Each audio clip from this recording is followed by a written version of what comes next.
বিজিবির বাধায় ঘাড় ঘুরিয়ে এবার ফিরে যেতে বাধ্য হলো বিএসএফ। জয়পুরহাটের পাঁচবিবি উপজেলার সোনাতলা সীমান্তের কিছু অংশে ফের ভারতীয় সীমান্তরক্ষী বাহিনী বিএসএফ কাঁটাতারের বেড়া নির্মাণের চেষ্টা চালিয়েছে।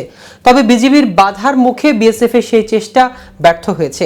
এই ঘটনার পরিপ্রেক্ষিতে রোববার দুপুরে বৈঠক বসে দুই দেশের সীমান্তরক্ষী বাহিনী। এর আগে পাঁচবিবি উপজেলার ধরঞ্জি ইউনিয়নের উছনা ঘোনাপাড়া সীমান্তে গত 19 সেপ্টেম্বর সন্ধ্যায় বিএসএফ কাঁটাতারের বেড়া নির্মাণের চেষ্টা করে। পরে বিজিবির বাধার মুখে কাঁটাতারের বেড়া নির্মাণ কাজ বন্ধ রাখতে বাধ্য হয় বিএসএফ সদস্যরা। বিস্তারিত থাকছে আজকের প্রতিবেদনের বাকি অংশে। কেটিভি নিউজ 24 চ্যানেল থেকে আপনাদের সাথে আছি আমি মাহমুদুর রহমান সিয়াম। জানা গেছে, সোনাতলা সীমান্তের 279 ও 80 নম্বর মেইন ও সাব পিলার এলাকায় বিএসএফ এর কাঁটাতারের বেড়া দিতে এলে বাধা দেয় বিজিবি।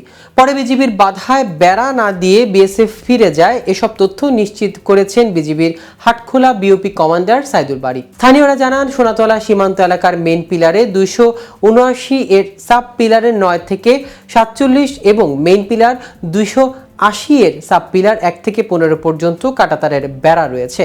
পিলার থেকে ভারতের অভ্যন্তরে 50 থেকে 100 গজ দূরত্বে বাঁশের বেড়া ছিল। শনিবার রাতে মেইন পিলারে 280 এর সাব পিলারের 12 থেকে 13 এলাকায় বাঁশের খুঁটি তুলে সেখানে কাঁটাতারের বেড়া দিচ্ছিল বিএসএফ। খবর পেয়ে হাটখোলা বিওপি ক্যাম্পের বিজিবি সদস্যরা বিএসএফ কে বাধা দেয়। তখন তারা কাজ বন্ধ করে চলে যান। স্থানীয় বাসিন্দা খায়রুল ইসলাম বলেন, আমাদের গ্রামের অদূরে ভারতীয় সীমান্তরক্ষীরা রাতের বেলা কাঁটাতারে বেড়া দেওয়ার চেষ্টা করেছিল। এ সময় বিজিবির বাধা দিলে তারা বেড়া দিতে ব্যর্থ হয়। দুইবার এমন ঘটনা আমরা আতঙ্কিত। সারা রাত আমাদের ঘুম হয়নি। কখন যে কি ঘটে সেটাই সবার চিন্তা। বিজিবির হাটখোলা বিওপি কমান্ডার সাইদুল বারী বলেন, বৃহস্পতিবার ও শনিবার রাতে বিএসএফ সীমান্তে কাঁটাতারের বেড়া দেওয়ার চেষ্টা করে। এ সময় বিজিবি সদস্যরা তাদের কাজ বন্ধ করে দেন। এ বিষয়ে বিএসএফ এর অধিনায়কের সঙ্গে কথা হয়েছে।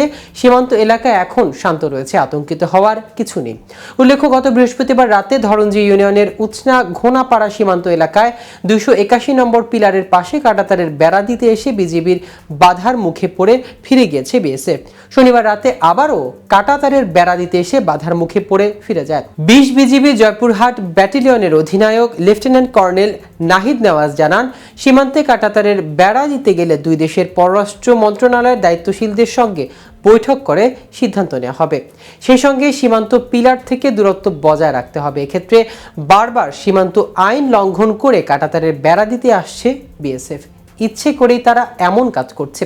এদিকে বান্দরবনের নাইক্ষ্যংছড়িতে বিজিবির পৃথক অভিযানের বার্মিজ গরু ও কয়েক প্রকারের দেশীয় পণ্য জব্দ করা হয়েছে। রোববার বিকেলে মিয়ানমার থেকে আসার সময় গরু ও বাংলাদেশ থেকে মিয়ানমারে নেওয়ার সময় বিস্কুট সহ মালামাল জব্দ করে বিজিবি। নাইক্ষ্যংছড়ি 11 বিজিবির অধীনস্থ ফুলতলি বিওপির টহল দলের কমান্ডার হাবিলদার মোহাম্মদ হাফিজ উদ্দিনের নেতৃত্বে বিওপি হতে 2 কিলোমিটার পশ্চিমে সীমান্ত পিলারে 48 শূন্য লাইনের পাশে বাংলাদেশের অভ্যন্তরে আকাশমণি বাগান থেকে মালিকবিহীন এক বার্মিজ গরু জব্দ করা হয়েছে। আজ এ পর্যন্তই। নিত্য নতুন সকল আপডেট পেতে কেটিভি নিউজ 24 এর সাথেই থাকুন। ধন্যবাদ সবাইকে।